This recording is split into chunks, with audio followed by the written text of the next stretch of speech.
Então, é muito importante a gente pensar que, por mais diferentes que nós sejamos, por mais particularidades, e uma palavra que eu usava muito quando ia escrever alguma redação na faculdade, e depois achei curioso que o pastor Manu usou aqui também, por mais que sejam opostas às nossas idiosincrasias, né, os nossos gostos pessoais, as nossas preferências, é de suma importância que nós estabeleçamos bons relacionamentos.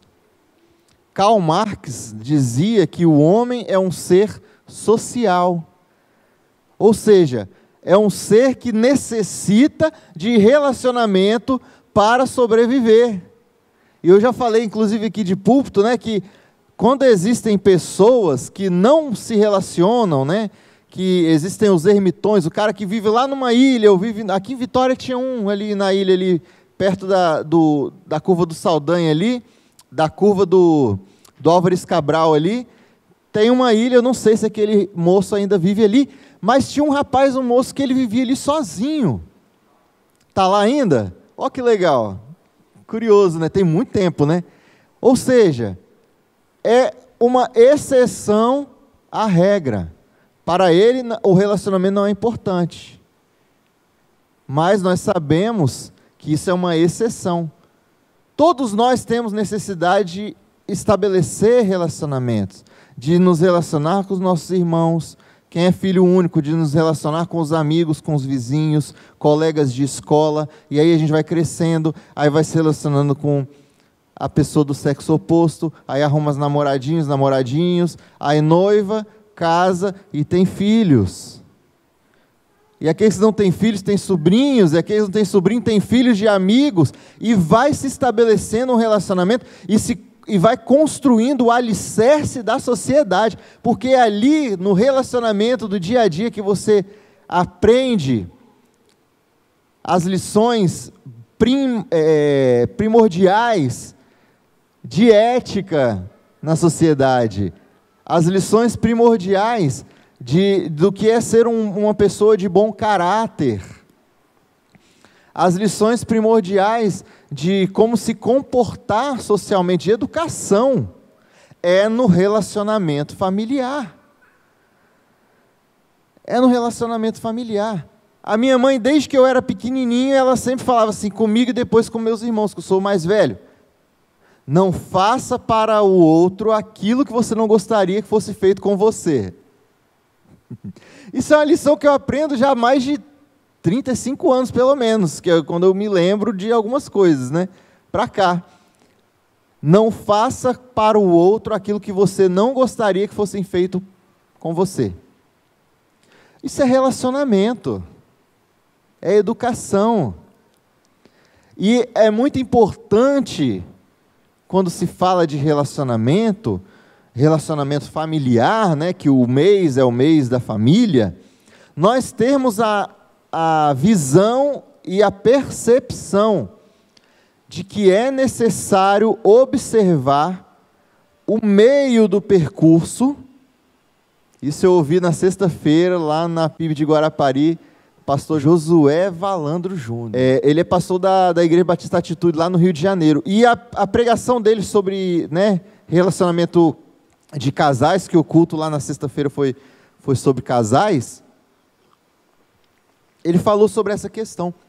A importância de você observar o meio do percurso, porque se você começa bem, mas erra no meio do percurso, o final é ruim. Agora, se você começa bem e continua acertando no meio do percurso, o final é bom. Então, se você erra no começo do processo, mas acerta o percurso, acerta o meio, o fim vai dar certo.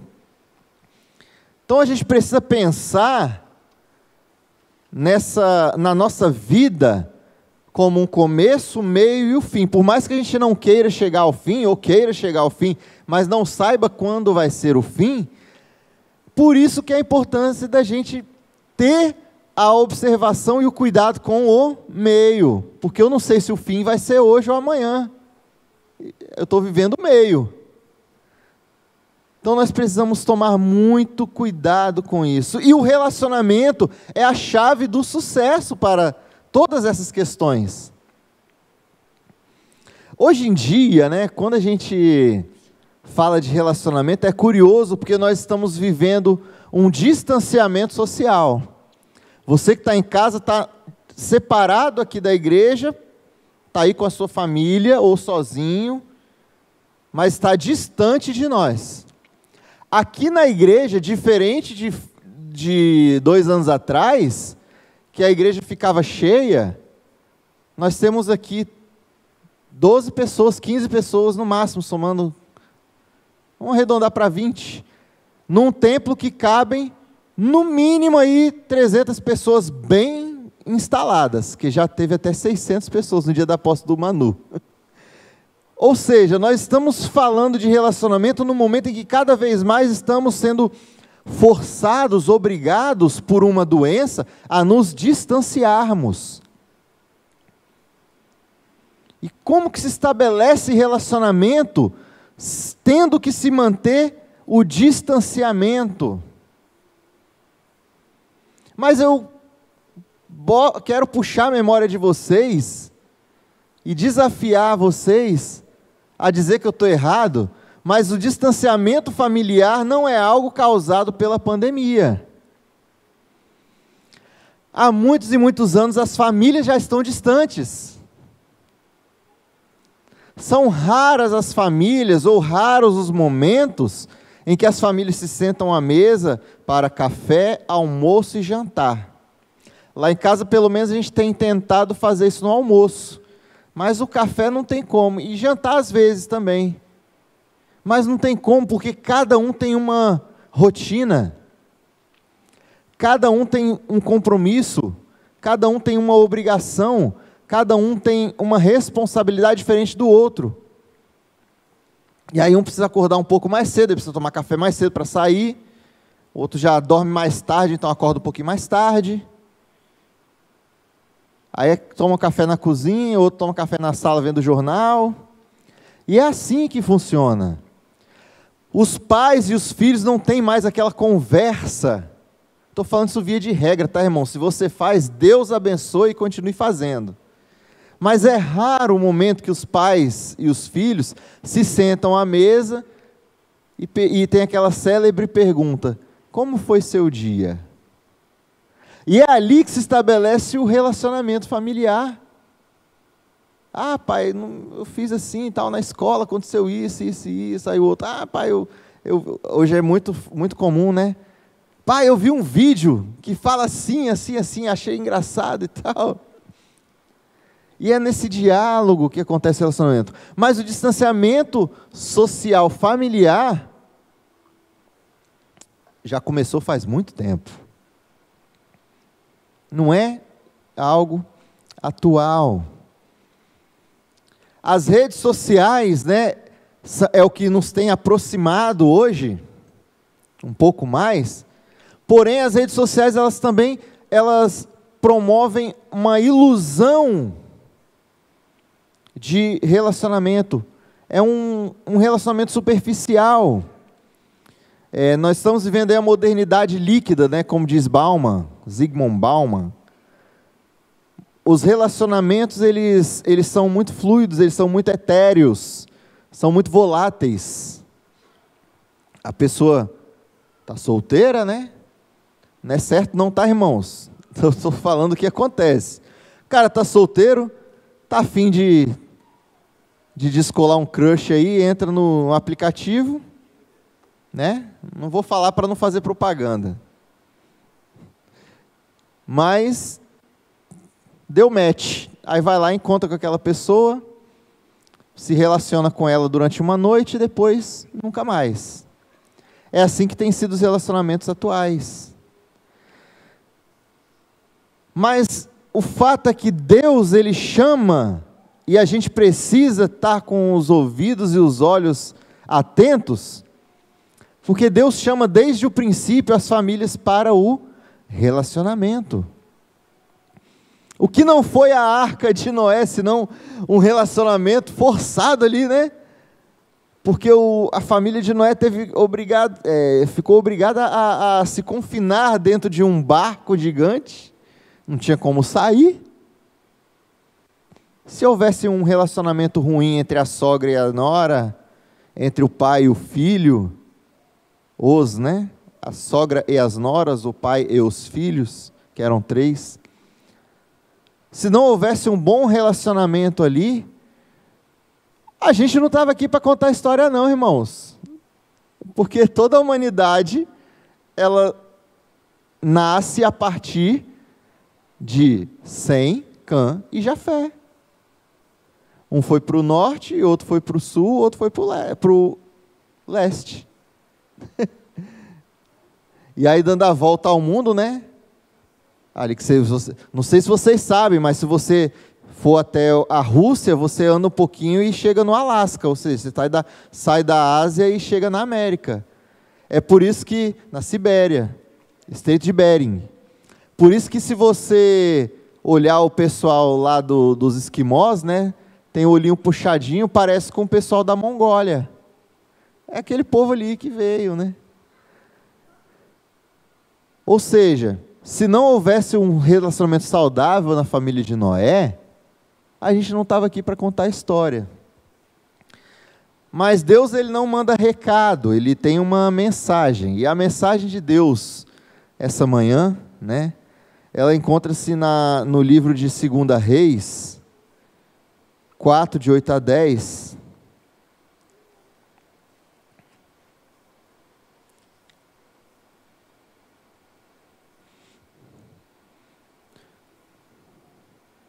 Na verdade, esse texto ele vai até o 37, né? Mas a gente vai resumir aqui só a primeira passagem para dar base à questão do relacionamento. 2 Reis, capítulo 4, versículos de 8 a 10. Fala assim: certo dia passou Eliseu por Sunem, onde se achava uma mulher rica, a qual constrangeu a comer pão. Daí todas as vezes que passava por lá, entrava para comer. Ela disse a seu marido: vejo que este que passa sempre por nós é santo homem de Deus. Façamos-lhe, pois, em cima da casa, né? Um pequeno quarto, obra de pedreiro, e ponhamos-lhe nele uma cama, uma mesa, uma cadeira e um candeeiro. Quando ele vier à nossa casa, retirar-se-á para ali. Pai, tua palavra foi lida, tua mensagem foi recebida, e nós pedimos que o Senhor complete em nossos corações, dando a iluminação para nossas mentes, que o teu Santo Espírito fale e que possamos entender qual é a tua mensagem, qual é a tua lição para nós nessa manhã. Em nome de Jesus, amém. Eliseu, ele era um profeta, ele havia sido mentoreado, né? Discipulado por Elias, e agora ele estava sozinho no seu ofício. Então ele passava ali fazendo o seu trabalho de profeta, né? Pregando e aconselhando, enfim, pelas cidades do norte. Sunem é uma cidade, né? Que, quando ele fala aqui, né, que ele passava por Sunem, no versículo 8, Sunem é uma cidade que ficava ali no território da tribo de Issacar, bem ao norte ali de Jerusalém, perto da região ali de Tiberíades, né, do Mar da Galileia. E todo dia que Eliseu passava, ou todas as vezes que Eliseu passava, havia, né, nessa cidade, Sunamita não era o nome da mulher, né? Sunamita é porque ela era de Sunem. Então havia essa mulher de muitas posses, a família dela ela era muito rica, ela com seu esposo, e ela observava. E aí um dia ela chamou ele: não, vem tomar um café com a gente aqui, né? Porque era muito comum no Oriente Médio, né, ter essa prática de você ver um viajante, você convidá-lo para hospedar-se na sua casa. Então a mulher sunamita percebeu que aquele homem ele tinha algo diferente, ele era um cara que aparentava ser um homem muito íntegro. talvez pelo seu modo de falar, pelo seu modo de vestir, enfim, alguma coisa chamou a atenção dela. E ela constrangeu, ela convidou, não, vem cá, vamos tomar, não, estou com pressa, não, senta aqui, tomar um cafezinho, comer um pãozinho. E aí foi. E aí, toda vez, né, ela falou com o marido dela, olha, esse cara é um cara, gente boa, é um homem de Deus, é uma pessoa que vale a pena nós estabelecermos um relacionamento. E aí ela falou, vamos fazer o seguinte, vamos fazer um quarto, né, em cima aqui da nossa casa, de obra de pedreiro. O que é? De alvenaria. Não era uma tenda, era algo permanente, entende? Porque se fosse temporário, não, vamos armar uma barraca aqui, uma tenda, que era muito comum. E aí toda vez que ele passar, ele dorme ali na tenda. Não, ela falou, vamos fazer um quarto de alvenaria, certinho, com uma cama, uma mesa, uma cadeira, um home office, né? Uma lamparina, para ele poder ler os seus manuscritos, ou escrever uma carta para alguém. Fez um home office para ele, um quartinho com um home office, né? Está muito comum hoje essa palavra. E aí toda vez que ele passava, ele ficava hospedado. Ou seja, apesar da riqueza daquela mulher, o primeiro ponto que me chama a atenção, apesar da riqueza daquele casal, é que eles não eram arrogantes. Eles não eram arrogantes. Se eles fossem arrogantes, eles iam passar o peregrino lá. Não é da altura do meu nível social. Não vou me relacionar com a gentalha. Mas não, eles eram puros de coração, humildes, apesar de ter dinheiro. Aí entra na questão, o pecado não é você buscar ganhar dinheiro, né? Todo mundo aqui trabalha, quer ganhar dinheiro para se manter, sustentar, para ter dinheiro para pagar um bom plano de saúde, para pagar uma boa escola para os filhos, ou para ter um conforto na sua casa. O pecado não é você ganhar dinheiro, o pecado é você amar o dinheiro. E aquela família ali não amava o dinheiro, eles tinham dinheiro, mas eram de boa. E isso permitiu que eles se aproximassem de Deus, através do relacionamento com aquele profeta. E ela não percebeu, né? E aí no versículo 9 ela falou, olha, ele é um santo homem de Deus. Mas apesar disso, ela sem uma segunda intenção, mas ela entendeu que ao abençoar aquele homem, ela estava cumprindo a vontade de Deus. É curioso que essa lei, né, só viria no Novo Testamento com Jesus, né, amar a Deus acima de todas as coisas e ao próximo como a ti mesmo.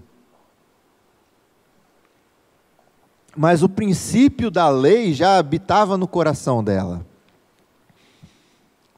E aí eles mantiveram um relacionamento duradouro, permanente, com o seu próximo.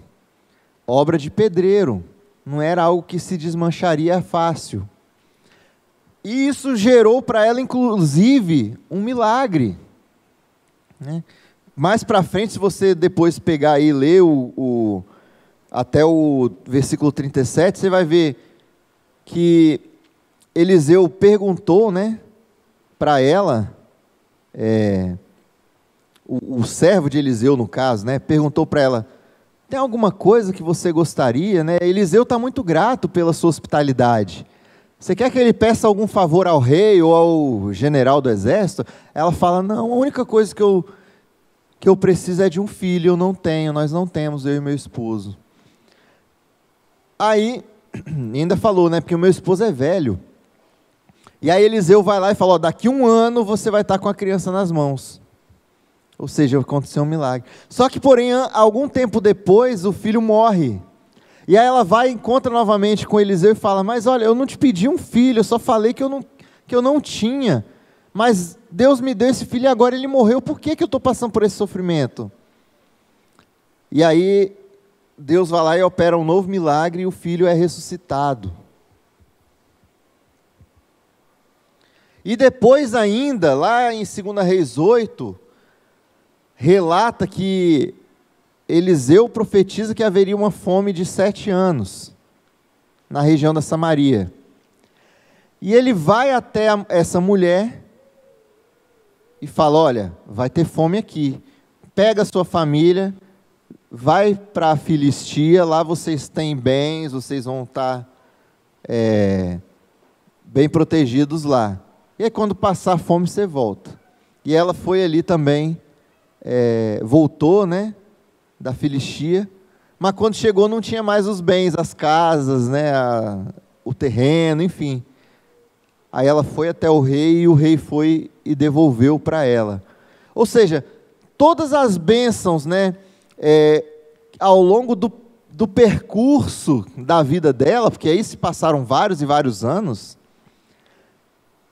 foram frutos de uma atitude, de um relacionamento que ela estabeleceu com Eliseu lá no início. Porque senão ela não teria tido filho, se não fosse assim ela teria passado fome junto com o povo, e aí teria perdido tudo e estaria na dificuldade. Mas não, tudo aconteceu por causa da sua família estabelecer um relacionamento com o próximo. Então, portanto, né, Deus, a gente olhando isso, essa passagem, percebendo o comportamento dessa mulher, dessa família, a gente percebe que Deus, Ele chama as nossas famílias para estabelecermos bons relacionamentos com o próximo. Em primeiro lugar, para que haja bênção. A família da sunamita abençoou Eliseu, porque senão ele teria que, quando estivesse passando por ali, pagar uma refeição, pagar uma hospedaria para dormir, mas não, ela abençoou, sem pensar em receber nada em troca, mas abençoou, e acabou recebendo uma grande bênção, o filho. E lá, né, na epístola de Paulo aos Gálatas, capítulo 6, versículo 10, fala assim: por isso, enquanto tivermos tempo, façamos o bem a todos. E o versículo continua, né, principalmente aos domésticos da fé, mas aí é um outro contexto, porque Paulo estava falando ali para uma igreja que precisava ser fortalecida, os cristãos eram perseguidos, ou seja, você tinha que dar preferência aos de casa. Mas no tempo da sunamita e no tempo que nós vivemos hoje, a gente tem que fazer o bem a todos. Tem um ditado que diz: fazer o bem sem olhar a quem. E é isso aí. Quando Paulo fala, né, aos Gálatas sobre isso, ele está falando sobre a lei da semeadura, né? O que o homem plantar, aquilo ele vai colher, né? O que ele semear, ele vai ceifar. Quando eu estabeleço um relacionamento pensando em abençoar alguém, sem segundas intenções, não, eu só quero abençoar. A gente tem que entender, irmãos, que a nossa vida, ela é uma roda gigante, né? Como diz a música do Chico Buarque. É uma roda gigante. Porque uma hora você está aqui em cima, mas outra hora você pode estar aqui embaixo. Então, uma hora eu estou aqui em cima abençoando, mas outra hora eu estou embaixo sendo abençoado. E se eu tenho essa perspectiva e eu estabeleço com a minha família o objetivo de abençoar outras pessoas, abençoar o meu próximo, sem querer olhar o que eu vou colher com aquilo, mas com certeza, posteriormente, você vai colher. Talvez não vindo daquela pessoa, mas as consequências da vida. É curioso demais isso. Curioso demais isso. E se você parar para pensar no seu histórico familiar, pessoal, toda vez que você abençoa, você é abençoado. Então Deus, Ele chama as famílias para o relacionamento com o próximo, para que haja bênção. Nós precisamos ser canais de bênção para as outras pessoas. Nossa família precisa ser enxergada, e aí eu falo nossa família, nosso núcleo familiar, no meu caso eu, minha esposa, meus 3 filhos, nós precisamos ser enxergados pelos outros como uma família abençoadora. Especialmente por sermos cristãos, por professarmos a fé em Cristo, e por dizermos que nós somos servos de Deus e seguimos os mandamentos dele. Então, como eu digo que sou servo de Deus, como eu digo que sou cristão, mas não sou uma pessoa, minha família não é uma família abençoadora, a conta não bate. O negócio não... tem alguma coisa errada, tem uma pecinha que está precisando ser trocada. Deus chama as famílias para o relacionamento com o próximo, para que haja bênção. Deus chama as famílias para o relacionamento com o próximo, para que haja edificação. Ao construir o quarto ali, né, no andar superior da casa, a Sunamita estava construindo um relacionamento duradouro, ela estava edificando. Às vezes, pequenas atitudes que a gente pratica, elas se formam como alicerces para um relacionamento, e aí a edificação acaba sendo mútua. Pequenas atitudes, às vezes você aconselha uma pessoa, às vezes você ajuda alguém, arruma um emprego, ou oferece uma ajuda financeira. Mas de alguma forma aquilo está servindo o quê? Como as pedras ali, os alicerces, para que seja construído, para que seja edificado, fortalecido o relacionamento e o nosso próximo. Meus pais têm uma amizade assim, com uma pessoa, amiga da minha mãe, e durante muitos anos, ela não mora mais perto aqui, mas durante muitos anos, eles se relacionaram muito tempo com essa senhora, e eu, criança ainda, ela vinha, fazia visita aqui, né, ou enfim, onde a gente estivesse morando.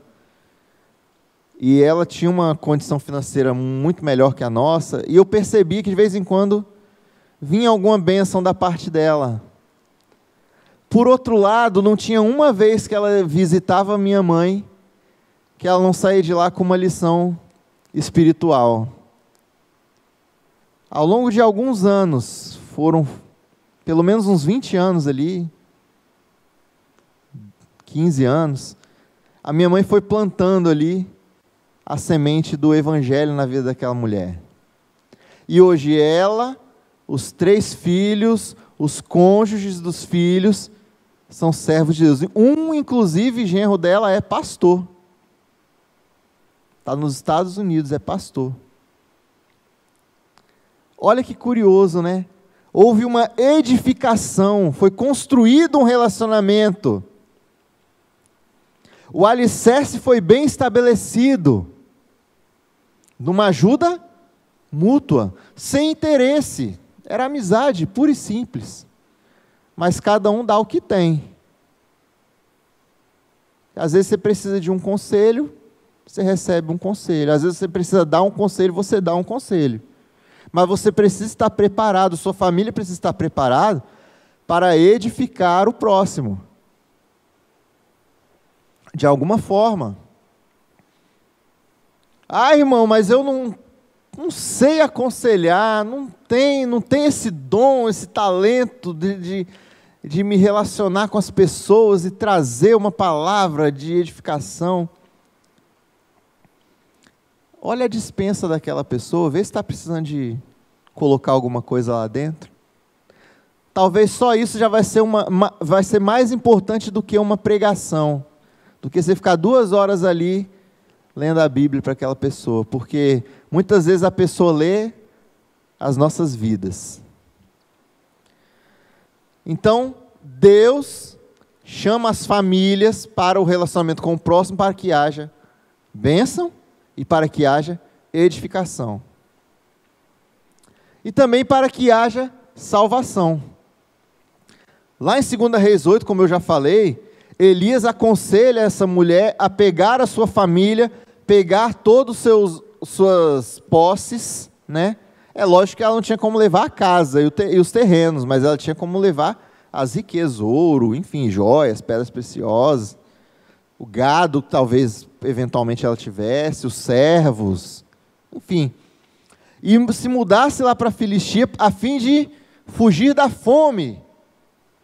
Agora, olha que curioso, né, também. Quando Eliseu pede a Elias a porção dobrada, Deus dá tudo em dobro mesmo. Porque no tempo de Elias, a fome foi de 3 anos e meio, no tempo de Eliseu foi de 7. Deu tudo em dobro, né? Ou seja, você quer bênção em dobro, mas sua prova vai ser em dobro também. Então, houve salvação, porque aquela mulher pegou sua família e levou para outra cidade, outra região, outro país, e se salvou daquela fome, que talvez ali muitas pessoas teriam morrido de fome na sua casa. Então, para que haja a salvação, às vezes Deus chama a gente para se relacionar com alguém, para que haja salvação na vida daquela pessoa. A salvação material, mas também a salvação espiritual. Quantas e quantas pessoas passam em nossas vidas, irmãos? Passam por nossas famílias. E às vezes nós perdemos a oportunidade de semear na vida daquela pessoa ali uma palavra de salvação. Um estudo comprova que a cada 7 anos nós trocamos metade dos nossos amigos.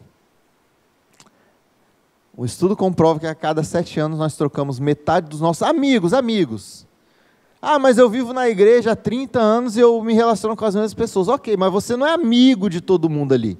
Amigo é aquele cara que vai almoçar na sua casa, que viaja junto com você. Esse é amigo. Nós temos irmãos, companheiros de fé, e a gente se relaciona e almoça junto na igreja, e vai para o retiro junto.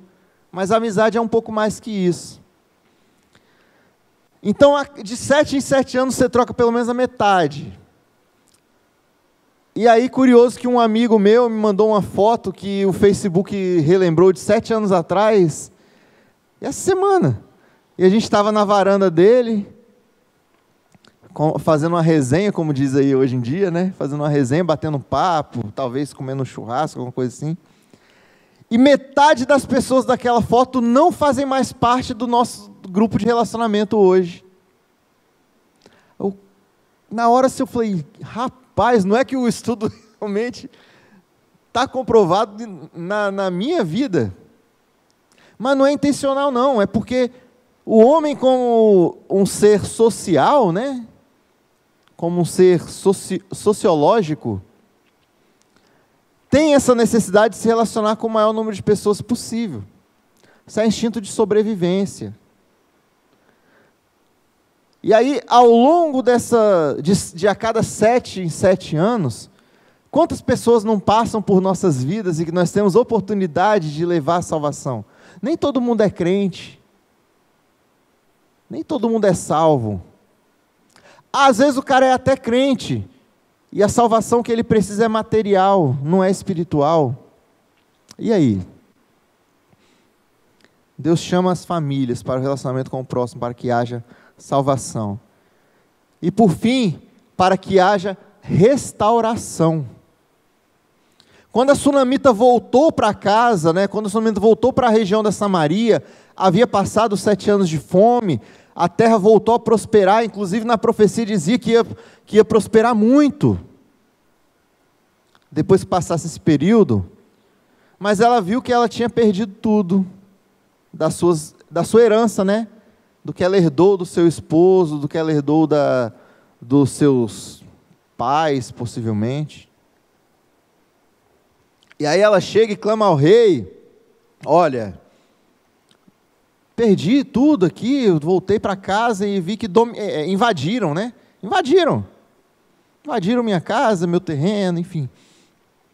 E aí o rei ordenou que toda a sua herança fosse restituída. O temor a Deus, construído através do relacionamento daquela família com Eliseu, fez com que ela fosse abençoada mais uma vez. Foi restituído. E essa restituição, ela pode ser financeira, como no caso da mulher, mas pode ser espiritual também. Mas eu tenho um exemplo muito curioso de uma pessoa que estava fora da igreja, e eu fui ali visitar, a pessoa estava fora da igreja, não queria mais frequentar a igreja. Problemas, enfim, todo mundo passa por isso, toda igreja passa por isso, não é privilégio de igreja ABC, de pessoa ABC. E ali, no trabalho, ali tentando restaurar essa pessoa, restaurar a fé dessa pessoa, restaurar a comunhão dessa pessoa, dessa família no caso, houve essa restauração. E posteriormente, por obra do destino, dos caminhos da nossa vida, em um momento que eu estava financeiramente precisando da restauração financeira, a pessoa foi lá e me contratou sem eu nem falar nada. Ó, estou precisando de tal trabalho. Aí, vai lá aí, pagamento à vista, enfim. O dinheiro que eu estava precisando para fazer uma viagem de trabalho eu não tinha, e veio na hora assim. Falei, rapaz, olha que curioso. Para que haja restauração. Restauração material, restauração espiritual. Quantas vezes nós temos oportunidade de restaurar casamentos através do relacionamento, de aconselhar, de dar exemplo. Eu tenho 15 anos de casado, não é pouco tempo, e é baseado nas experiências que eu e minha esposa já tivemos, de termos lutado e acertado o meio, para que o nosso fim, quando vier, que Deus abençoe, que demore muito, né, o fim apenas com a morte, vá bem. Então, baseado nessas experiências, nessas dificuldades que nós passamos, na forma que a gente enfrentou e chegou até aqui, nesses 15 anos, a gente tem condições de aconselhar um casal mais novo. Ah, vocês estão passando por isso? Nós também já passamos. Mas age dessa e dessa forma, para que vocês restaurem a relação de vocês, para que não haja o fim desse relacionamento, para que o meio seja restaurado. E quantas pessoas, né, passam por nossas vidas, precisando de aconselhamento, precisando de restauração, às vezes uma restauração familiar, uma restauração de emprego, ou uma dica profissional de estudo, enfim. O Jonas é um ativo, atuante aqui na igreja, seminarista, que cuida dos jovens. Quantos e quantos jovens não se relacionam com a família dele? Porque é um ministério familiar. Ah, o ministério jovem é um cara só, malucão, bora time. Não, cara. É um relacionamento familiar, porque se o Jonas Arrai e o Zinego não estiver ali firme, eles não vão conseguir aconselhar os jovens. E aí passa um jovem, ai, irmãos, eu estou com um problema aí no meu namoro, faz assim, assim, assim. Ah, estou com uma crise aí na escola, meu pai quer que eu faça engenharia, eu quero fazer artes visuais. Age dessa forma. E assim a gente restaura a esperança na vida das pessoas. A gente restaura. E Deus chama a família para um relacionamento com o nosso próximo, a fim de que haja restauração, a fim de que haja bênção, a fim de que haja edificação, a fim de que haja salvação, a fim de que haja restauração, e tantas outras coisas que a gente ia ficar aqui até amanhã falando. Então, para concluir, Deus, Ele chama a minha família, chama a sua família, para que seja um canal de bênção para outras pessoas, para que seja um canal de bênção para quem se relacionar com a gente. E uma família fortalecida, uma família edificada, uma família alicerçada na vontade de Deus, ela constrói uma história de bênção, de edificação, de restauração e de salvação. E se a minha família, ela está pautada, ela está alicerçada em todos esses aspectos, eu tenho condições de proporcionar ao meu próximo todas essas coisas também, todas as bênçãos que Deus tem para a vida das outras pessoas.